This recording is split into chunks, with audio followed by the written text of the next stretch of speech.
want to mention that there has been a hashtag. We want to mention that there has been a hashtag that has been going around on Yik Yak at the same time that we posted these flyers.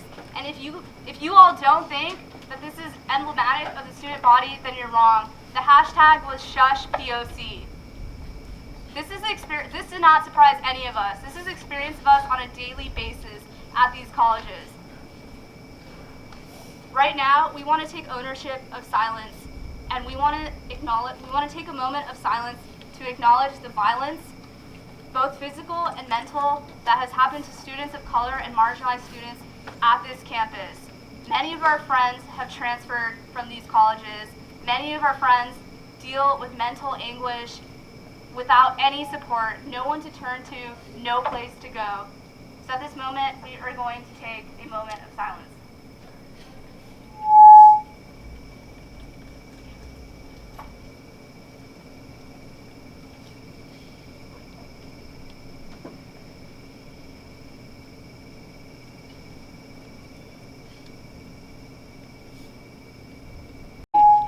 I'm a senior on ASCMC, and I've been on ASCMC since my freshman year. And I am unbelievably disappointed as a representative of this college, as a representative of this student body, by some of the experiences that I've heard, and how complicit not only white students, but students that hold themselves as leaders on these campuses, complicit in the institutional racism that exists across our nation. I've always thought myself to be an activist, a champion, and a supporter of people of color, of marginalized identities, of identities other than my own, and I, this week, have been broken because I realize that I have not done nearly enough to stand and be a senior interviewer and be on ASCMC, an organization that has been cited numerous times for systematic oppression. And to not say that I refuse to participate in those institutions, it breaks my heart, and I don't know what to do. I believe strongly that having people who care about these issues at a visceral level makes a difference, and that there are steps. But at what point do you break?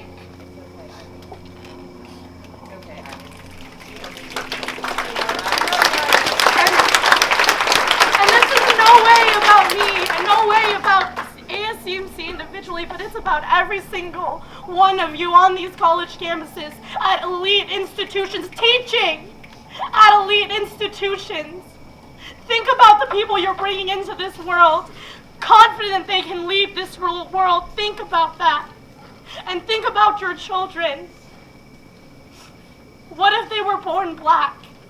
What if they were born gay? They will be.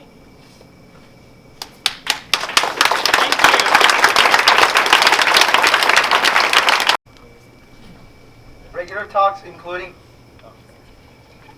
yearly sensitive trainings available to students, faculty, staff, and what qualifies as Islamophobia and the harms of it. Yes. Yes. Yes.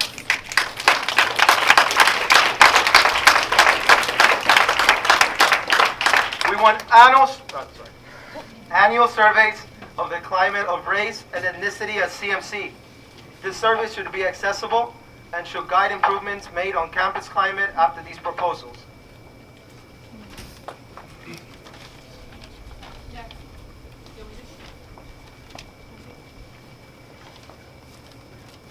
Those are our recommendations to Dean of Students, but to the administration as a whole, we require greater diversity in our faculty and staff. We want to see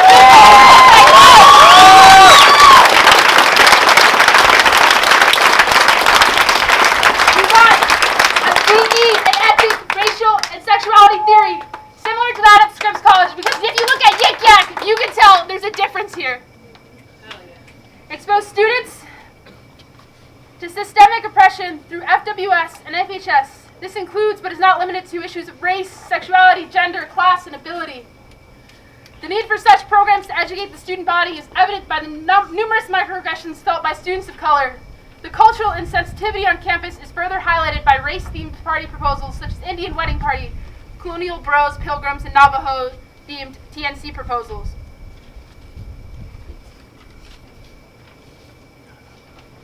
We want mandatory and periodic racial sensitivity trainings for all professors.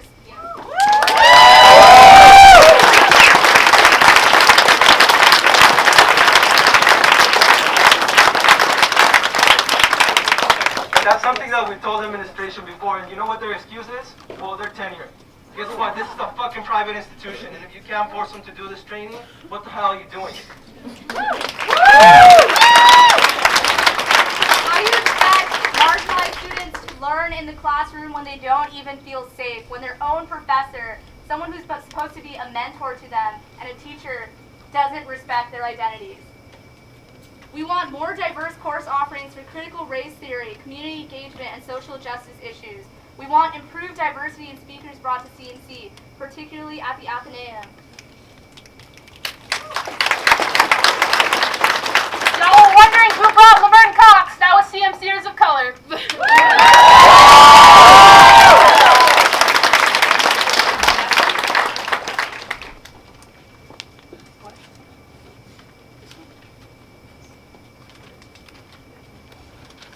The Athenaeum, College Programming Board, and Research Centers should have diversity initiatives. We believe that when resources that students value care about diversity, we believe that when the institution cares about diversity, the student body will follow. Diversity initiatives include bringing a diverse form of speakers, both on the basis of area of expertise and identity.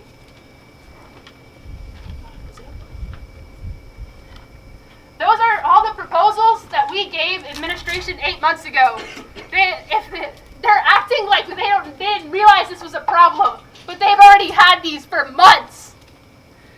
This is a way of silencing students of marginalized identities. It's a way to derail the movement, being like, oh, let's start a conversation again. It's like we've had a conversation for years. You're just not listening.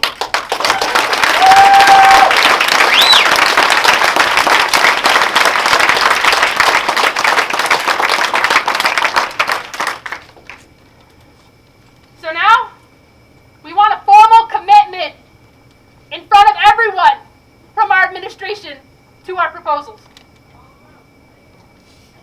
Over here. Dean of Students, where are you at? Yeah. Dean of Students, what's good?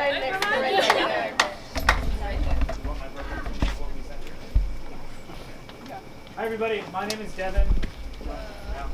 Assistant Dean of Students, Director of Student Activities.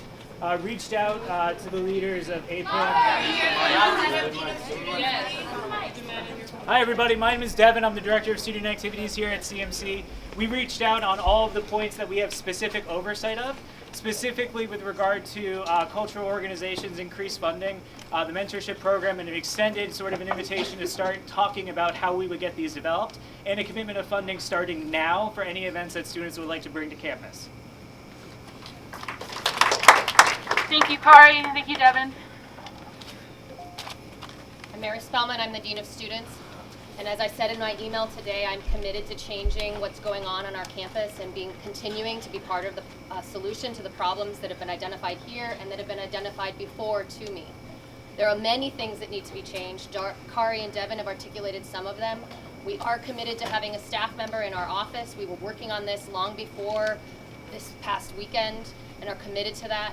We're committed to renewing and creating a better mentor program for students of color and first generation students. We're committed to spending money to support all the programs described and more as we work forward and figure out what each of those are. There will be more that come forward as we move forward in our progression as a community. And I am part of this as well, and I am sorry. I'm sorry. What will we do to change your heart? How can we change your heart? How can we change your heart? How can you change my heart? My heart doesn't need to be changed. I care deeply about students. What would you call it? How can you learn to identify? Okay, I want to say something because, you know, here we have a lot of faculty, a lot of staff, and we're hearing the same shit all over again, right? So This is the reason why we called y'all here. You know, there's a lot of people here. There's a lot of power here. There's a lot of you who have institutionalized power. And we want you to use that to hold these people accountable to what they're saying, and also to include us in this conversation, because just like Denise was saying, 20 minutes before we came here, the president releases that fucking email, right? So please use this opportunity to hold them accountable and to include us into the conversation. When you say you're hiring people, we want to be a part of that committee that's hiring these people.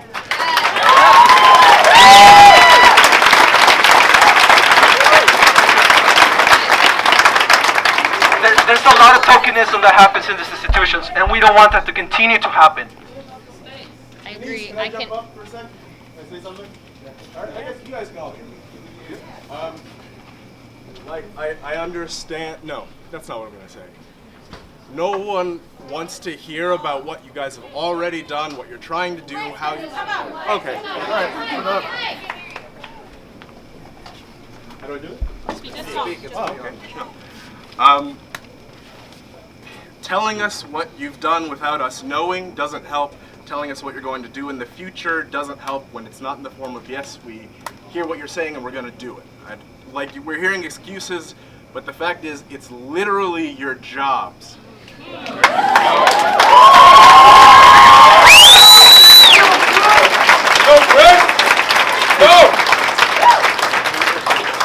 It's literally your jobs to help us, to take care of us when we don't feel safe and supported on this campus. My experiences haven't been nearly as bad as some of the other people standing up here, but it still hurts me to know that you clearly don't give a shit. I've talked to many students, people of color from the freshman class, and as a representative from them, we've talked about transferring.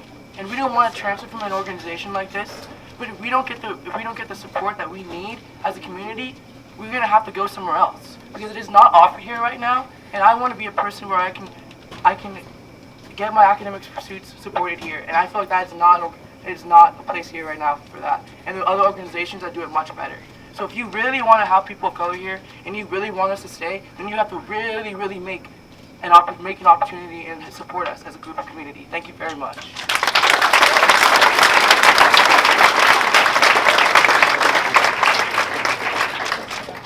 As someone who has worked with the Dean of Students before, as someone who has participated in the institution, I urge you right now, don't think like a politician.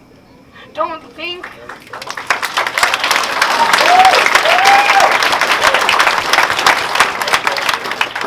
about how to make yourselves look good right now. Think about us.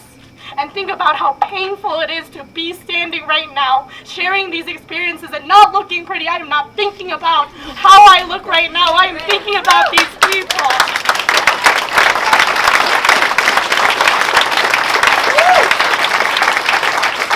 So we don't need to hear about what you've already done, because it is clearly not enough. So tell us what you're going to do from your heart. Not from the bylaws of whatever dictate what you can say right now, but think from your heart, because these are our hearts right now, and that's all we want from you, is for you to acknowledge our existence on a level that is the same as the way you acknowledge those who fit the CMC mold.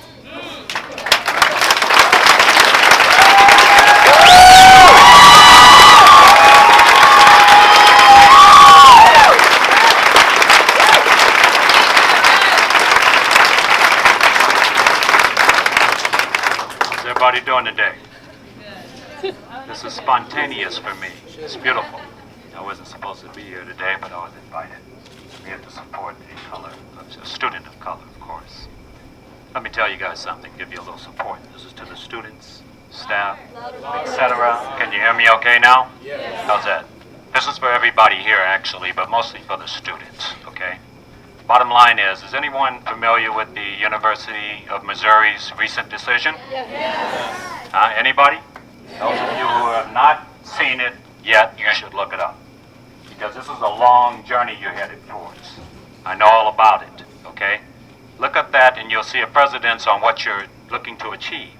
They just got rid of their principal person of the university. Just got rid of him. He's gone.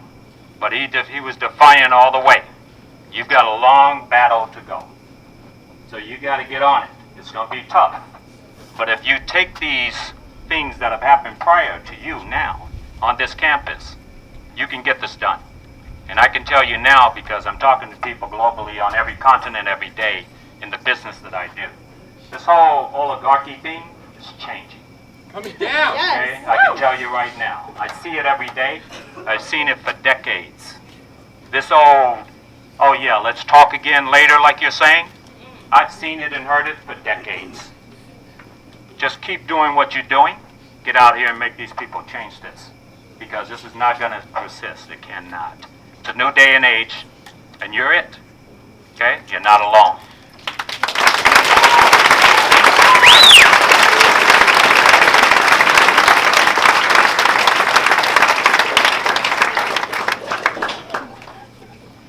So, CMCers of color, we're told with 95% certainty we would get a temporary space this fall. And I mean, we're here, so obviously we didn't get that space. But I guess what I'm asking from Dean of Students is that don't just tell us you're going to do something. I don't even know how you can prove it because we don't. So give us a timeline. Give us a deadline right now. Because just saying you're going to do it isn't enough. It's not enough anymore.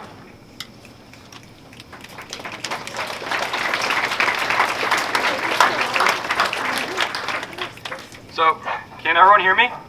Okay, so I think we all need to look at the people up here who have been so very, very, very brave to stand on this campus and at a place that has invalidated their experience, has invalidated their reason for being, and has marginalized so many. And we have to take a leaf out of their books, out of their brave books, and take it individually. Each one of us can do something. It's about the broad goal. Yes, like we need to get change, but we can't do that if we don't individually work as well. If you're a person of color, keep standing up. If you're LGBTQ, keep fighting. If you're an ally, keep calling out people. Keep working in small spaces. We can have big wins, and that's how we get there. So keep working and keep fighting, and just take a moment. And can we please just acknowledge the brave people up here who have spoken today?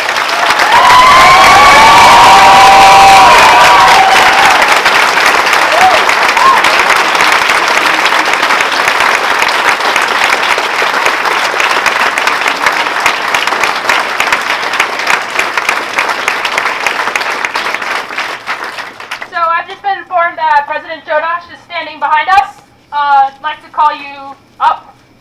President Chodosh.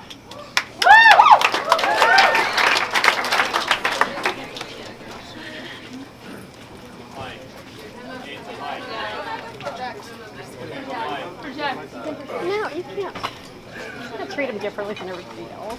It goes against your whole philosophy. What?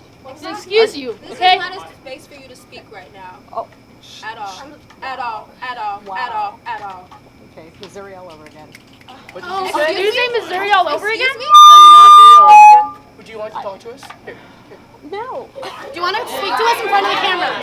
In front of the camera? All I asked was that you allow him to speak like everyone else so that everyone could hear it. All the students right now.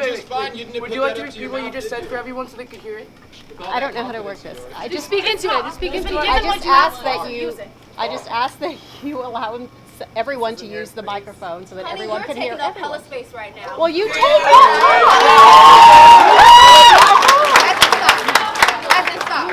As it stops. Missouri all over again?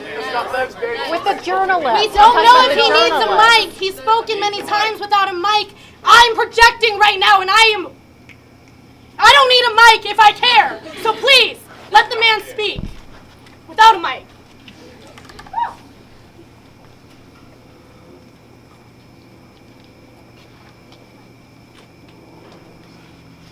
Please say something.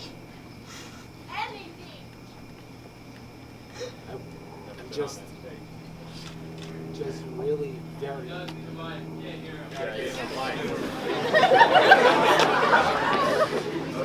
I want to see if he cares. You can hear me, right? Don't you hear me? Shout for us. He can hear. We don't have to force him to do this. Really, come on. Yeah. He has the right to have the mic if he wants it. Thank you. This is a very We gave you a mic. Come on. This is a very emotional moment for our college and a very important one. And there's nothing I can do to Give you the mic and we can't hear you. I'm doing my best. Thank you.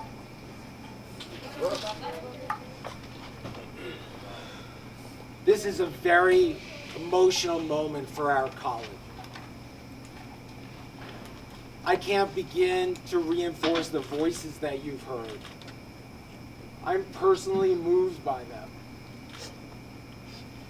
I know a little bit of what it took, Iris, and the rest of you to speak up and tell your stories. I know that. I'm not speaking as your president in saying that. Thank you.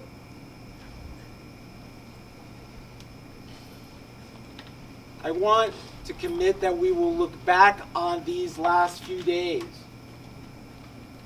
as a transformational moment in all of us.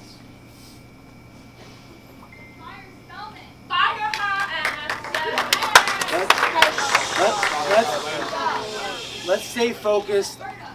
Let's stay focused on ourselves and what matters. That's what started it. Well, not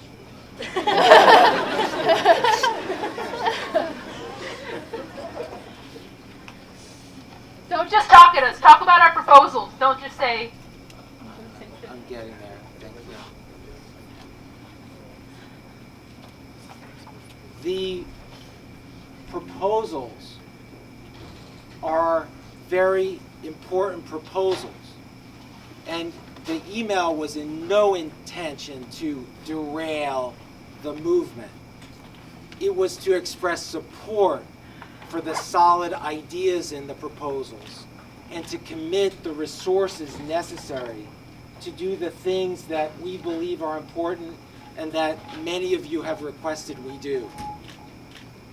Those things have been described. If you want greater specifics, we will give you greater specifics. As we've said in those particulars, the involvement of each and every one of you is essential, particularly around the issues of more support for students, more support for marginalized students, more support for students of any identity. So I know that in circumstances like this, it's important to see each of us as human beings working towards shared goals. We work.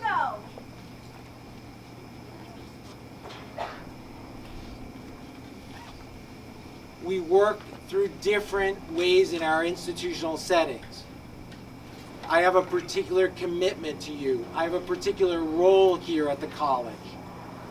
I've been explicit about that role of bringing the resources, bringing the capabilities to each and every one of you so that no obstacle sits in your way. You sit here and you talk about these institutions and how they're helping us, but one of the members of the institution is part of the reason that we are here today. Address it. Address that specifically.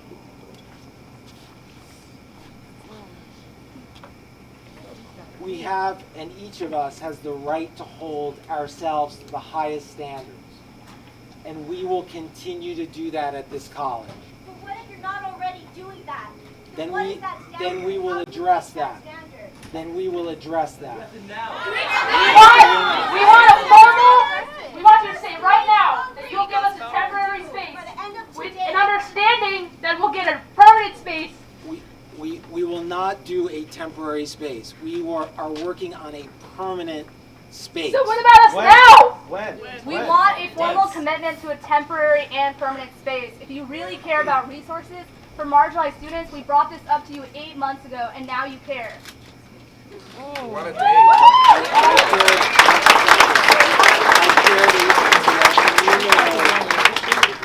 are committed to providing space, and we made a lot of at-large spaces available to have community support and the kinds of process and programming that we want.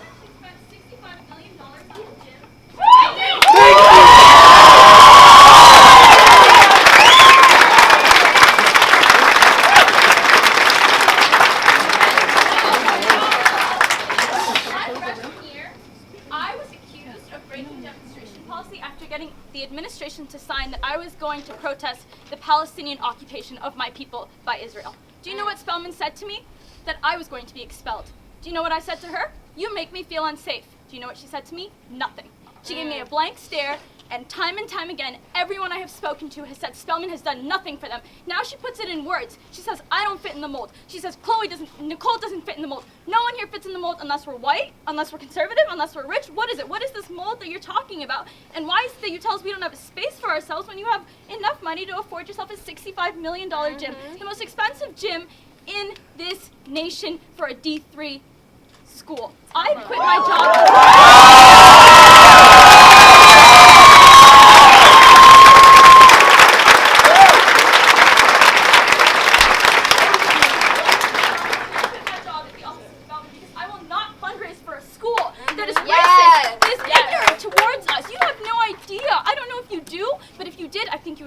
Much differently, because these people, we have feelings, we are students, we pay tuition here for professors that curse at me and call me a cockroach. Are you joking?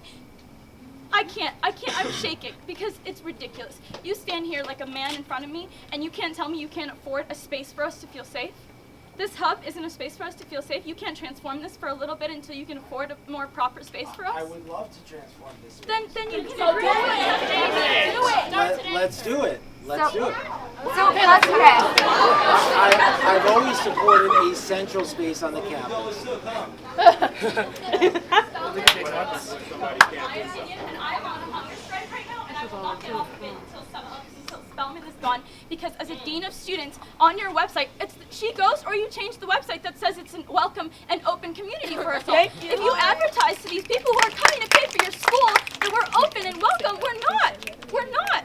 I also the am on a very hunger strike. dean of students said it. Yes. We are together on a hunger strike. I'm not eating until something changes. Because I can't continue paying for an education that doesn't educate me about anything except for the ignorance and racism that is perpetuated by the very system. President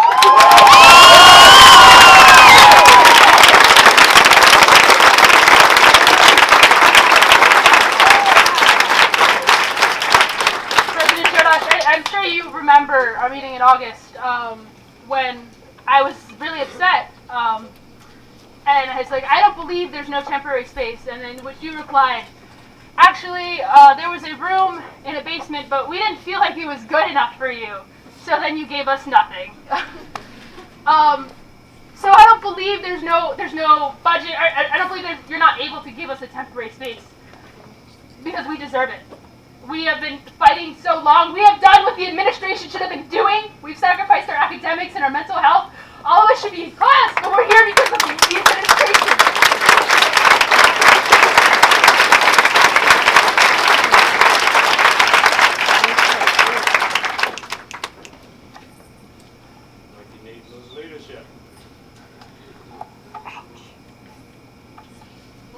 Every single college, every other Claremont college has a resource center, has a space for marginalized students. Why does our institution value our students so much less? Your silence on this for the past 6 months is oppression, is violence. For the past 8 months, you have been silent. You have done nothing. You let that decision of having a space lie on your hands when we should have been consulting, when we should have been consulted as the students who would use that space. And that's only since these demands were made clear. Obviously, since the school was established, these things have been an issue.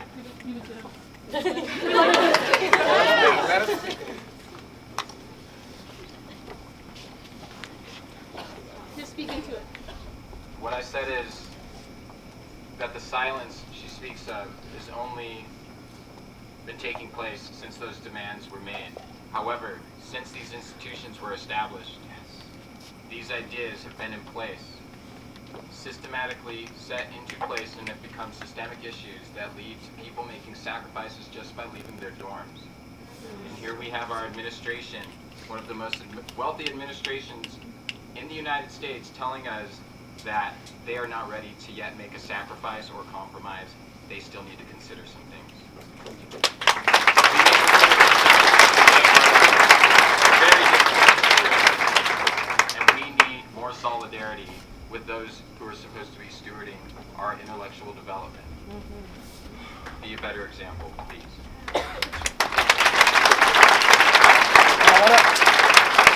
I want to say something else. I want y'all to be aware of the lack of commitment, of the lack of action, and of the lack of speaking. Because like we said, silence is violence.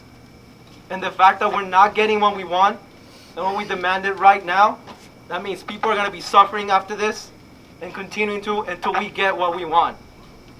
Silence is violence, Mr. President. You'll remember, too, that we had two other parts of that conversation. And one had to do with creating spaces throughout the campus for support.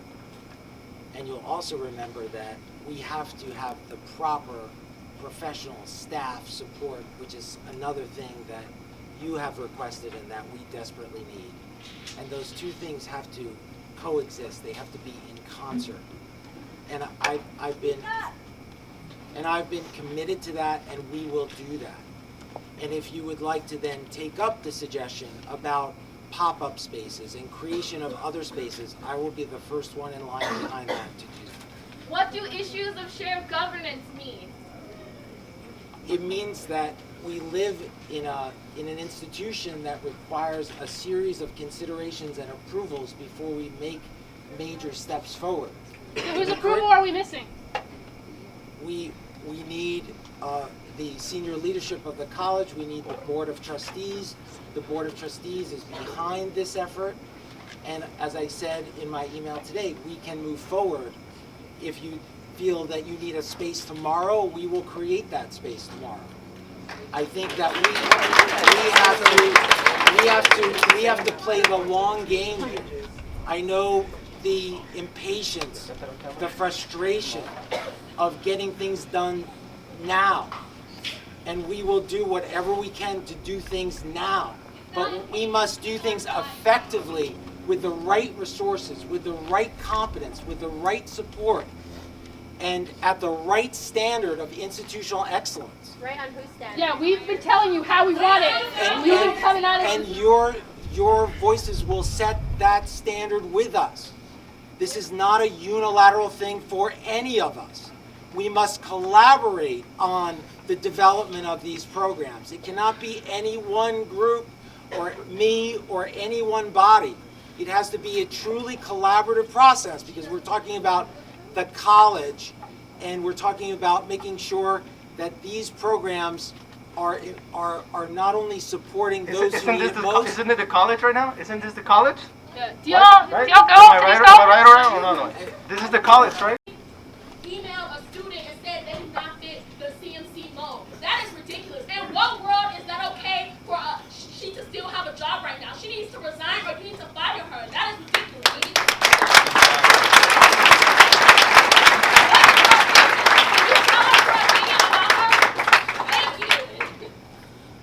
President Chodosh, for the past 8 months, we have been trying to collaborate with you. We have spent our own personal time doing this, our own mental capacity doing this.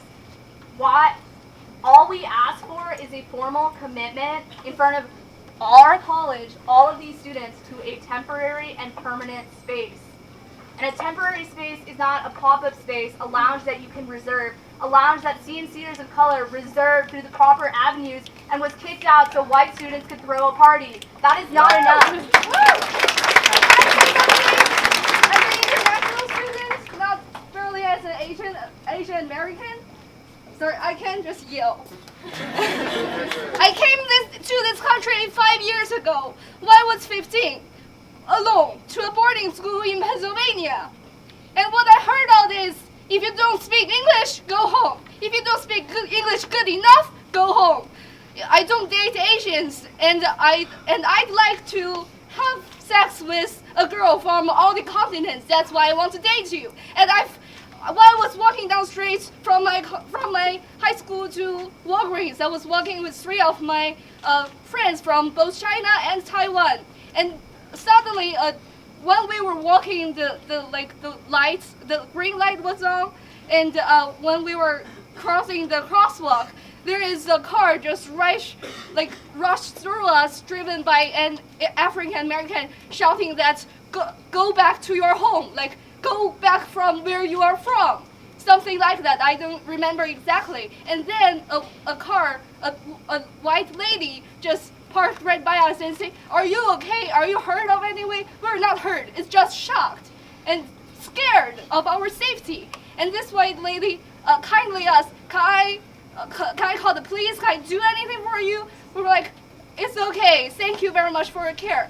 The point I'm making here is that we should not distinguish people by their race or gender or anything. Black people can be racist. White people, sorry. Oh no. I will drag this out. Let her talk. Sorry. I just mean that we have to look people individually. There are people, sorry, maybe I don't articulate myself good enough. There are good people, and there are people who are not that embracing to other cultures, who may not live up to standards of proper behaviors. But we have to look through hearts. We have to look into this person and see what she or he really is. Look from the heart, the action, not the race. Okay. I want to bring it back to what Jincy said, and that was driving back the attention to the person. And that is, we want a commitment to the temporary and a permanent space right now. So we can educate people. They need to learn about it. Us, to educate us on who we are.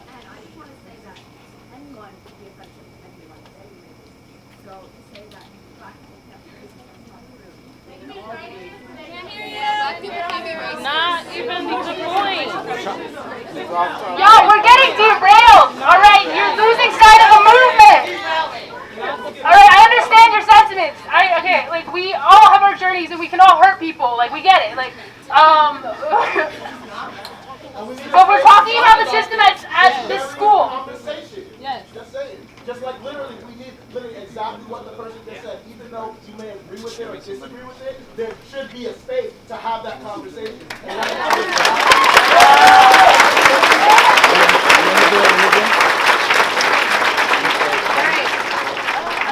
We want to give space to President Chodosh to answer our request for a formal commitment to a permanent and temporary space for marginalized identities. I commit to both a temporary and formal space with a condition that the student leadership of the college work with me and our staff on the development of such a space, the selection of the space, and how we are going to resource the space so that it has the proper level of support.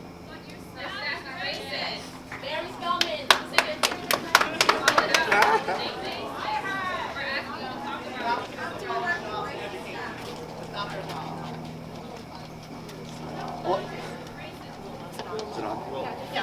Hello everybody, my name is Will Sue. I'm the student body president here at CMC, and I stand in solidarity with the CMCers, the students of color at CMC. The board just made a decision to allocate our downstairs conference room, part of the ASCMC offices, to the students of color as a temporary space until the administration gives them a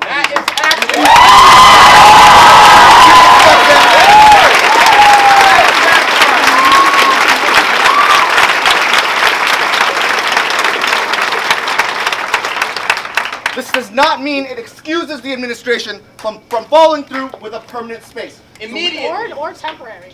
Or temporary, otherwise. But we expect them to send us a timeline to the student body when this space will be established. Thank you very much.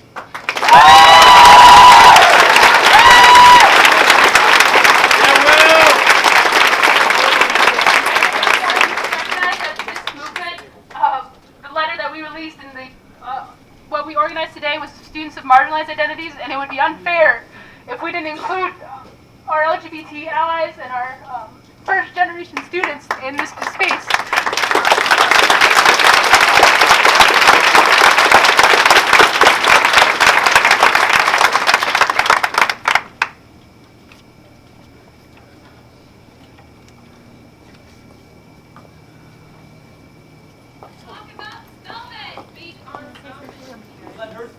Yeah, we're Spellman.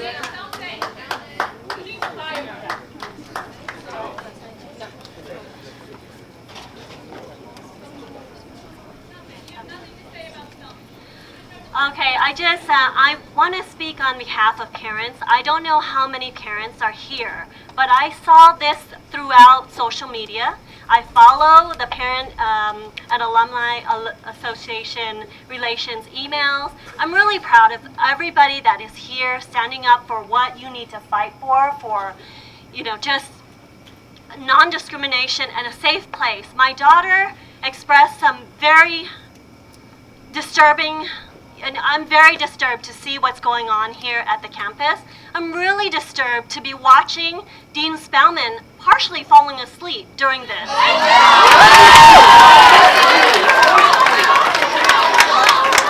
I have it on video. I was shocked to see her standing here with her eyes closed, dozing in and out. So it's when I read the email that some of the students did not fit the CMC mold, I was very disturbed because that is just a bold statement of what she or the administration believes.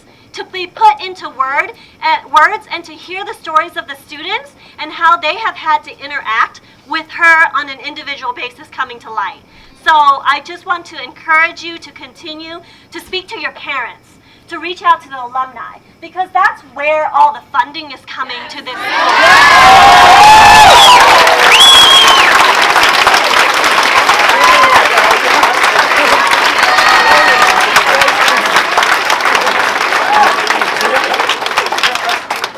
And you need to, you know, hit them where it hurts. So go ahead and make the changes. It can be done. Don't give up, because as your leadership who are seniors right now leave this school, they'll need other students to step up and to carry the movement through to completion. And although it may have taken Missouri many, many years to accomplish what they accomplished a couple days ago, we have a precedent now to follow, and you can cut that time by huge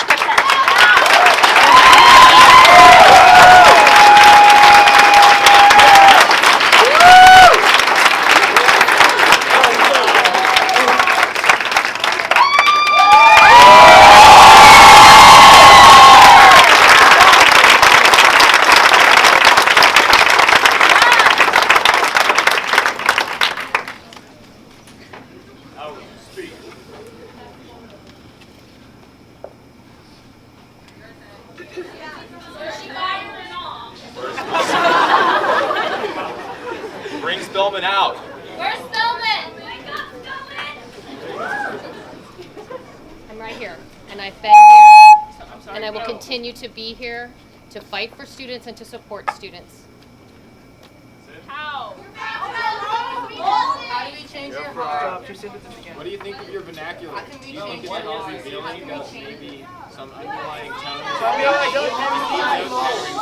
By society that is constantly been oppressive to others that don't look like you? Yes, the CMC mold is the thing that I talk with students about every day. They come to me and they tell me how they don't fit in and what do I do, Dean Spellman? I don't fit in here. I am not the perfect CMCer. I can't tell my faculty. I am addressing it. That is what I'm referring to as the mold. A poorly worded email that was intended to support a student was poorly worded, and I apologize again, as I did in my email this morning. What else did you do to support that student subsequent to that? What did you do to support that student in the wake of this? PR just asked you. What are you doing to support people right now? What steps did you take?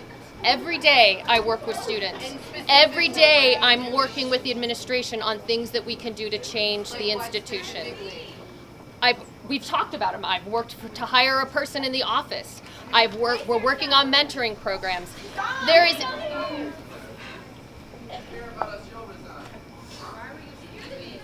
If I care about you, I will continue to fight for you, which I will continue to do and have been doing. Whether you're here or not.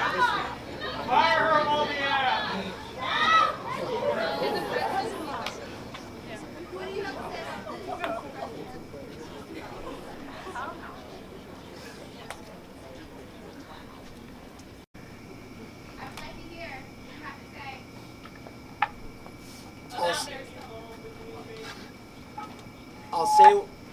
I'll say what I've said since the beginning. You think you know how we do.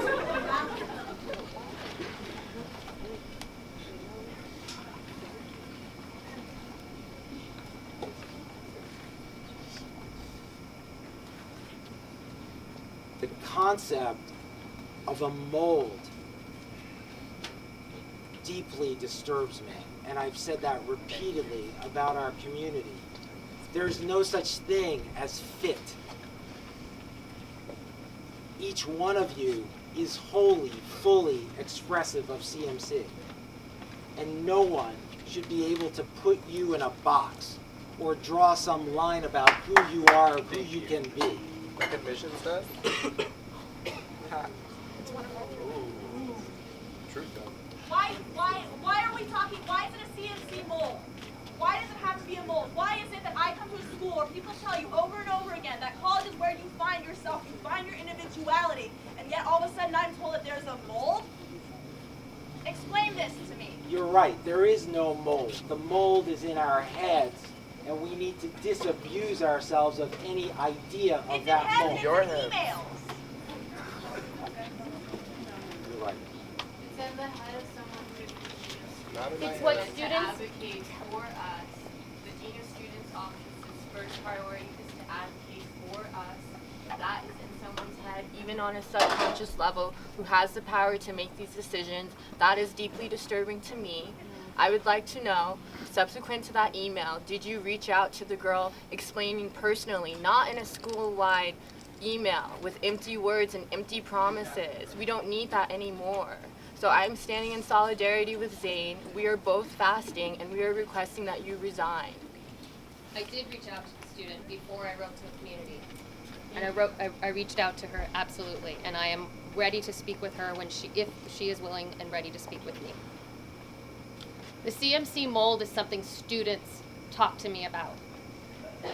Students come to me in pain and suffering, and they talk about how they need to transfer because they don't fit in here.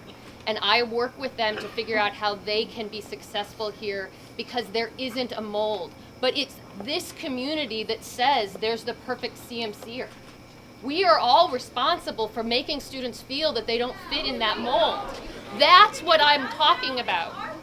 No, I am not saying it's your fault. I'm saying that I have students on a regular basis coming to me, talking to me about their pain and frustration.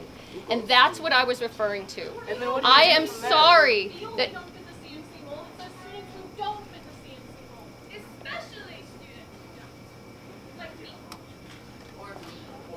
Or me. Again, I apologize that my poor words made the message that I was trying to send and my offering of support to a student on these very issues made it impossible for that student and many of you to feel like you can come to me. And I will reiterate, I am committed, as I have always been, to support students of all backgrounds, of all needs and interests, and I will work to continue to change this institution.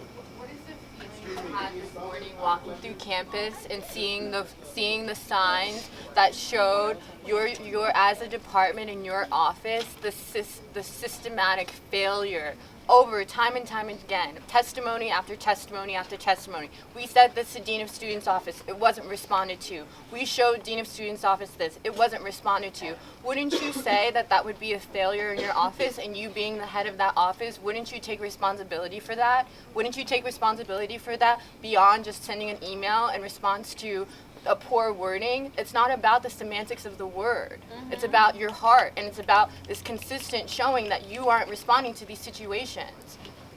That's why these students are standing here crying, explaining all of this emotion. That's why I'm on a hunger strike, because I don't think that you care about the students. What are you doing to show us that you care about us? How are you responding to these things? I'm embarrassed. I'm embarrassed for this institution to see these signs and to have these stories be told about things that are happening that are very painful for students and violent for students, and for them to communicate that to the office that is created to advocate for us, and for it to not be responded to, or for there to be conversation after conversation after conversation. It's not enough. That's not enough. I have a question for the audience. How many people here, if they felt racially or whatever it is targeted, would go to Spellman for help or for safety? Because I definitely would not, because I came to you and you declined me with a blank face and nothing more. Now you put into writing that we don't fit the mold. Nothing that you have said has made me feel like I am protected by you, that I am safe in your office. Nothing. And that's not going to change by saying sorry or by crying crocodile tears in front of everybody. To make it analogous to the situation that I know the best, that is being a student, if I take a test and I don't study for it and I get an F, and then I take another test and I don't study for it and I get an F, and then I go to the final and I don't study for it and get an F, what happens? You get an F. It's a failure. It's a failure and you have to accept it. It's on your transcript and you have to accept it. You have to account to your parents for paying for that class. You have to account to any graduate schools for having that on your transcript. It's a failure. It's not, I mean, it's not about doing, like, going back into the past. It's just consistent failure after failure after failure. When are we supposed to ask for something else? As students, as Dean of Students, to represent us. Not just situations of marginalized students, multiple situations with students. Like, if you don't understand this, I don't understand. We can't have a conversation. And if your heart is able to send off an email without thinking that this girl is putting her life on the page, putting her heart and her true experiences on a page and publishing it in the student life. And it has the most heinous comments from the school community. And Yik Yak has the most disgusting, vile things that people are saying. And then she goes to the Dean of Students and she further perpetuates that otherness. It's not just that one isolated incident. I'm sorry. It's not personal.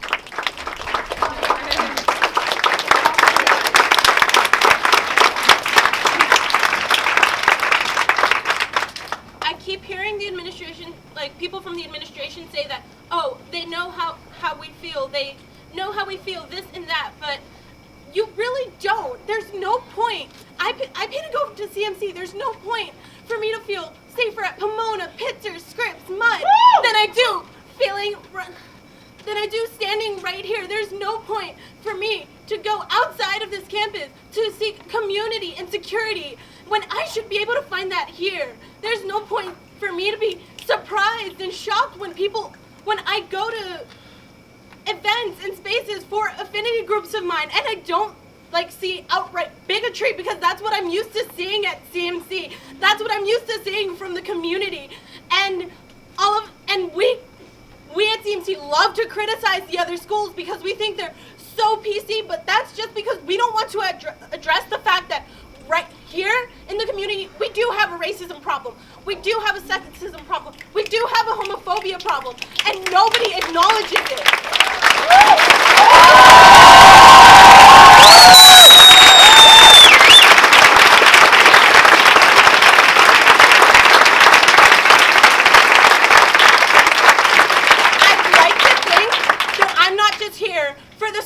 Checking diversity boxes, but what am I supposed to think when that's all I've been practically proven? So our goal out of this demonstration, CMCers of Color, Saga, VSA, and Gen U, was to shed light to the fact APAM, I'm in APAM, sorry. To shed light to the fact that all of our pain, all of our suffering stems from an institutional problem. And DOS is complicit in that, financial aid is complicit in that, the administration, the president of our college is complicit in that. And President Chodosh just stated that he's formally committing to all of you all, to all the students at Claremont McKenna College, to a temporary and permanent space. It is our duty as students, as faculty, as staff, to keep him accountable. Because as you see here, students have no reason to trust the administration. They have failed us. And it is on you, on all of you, to make sure that these spaces for marginalized students happen and that these identities are valued.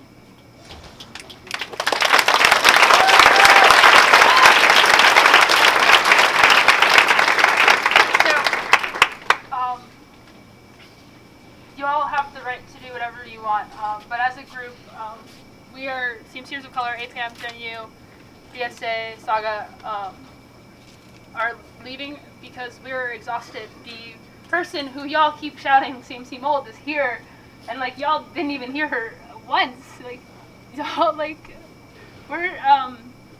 we haven't slept in like 2 days. But sorry. We're gonna be headed to Parents Field. If you want to decompress with us, this isn't the end at all. We're gonna hold President Chodosh accountable. We're gonna hold Dean of Students accountable. But as a group, we're tired and we can't do it anymore, y'all. So I'm sorry.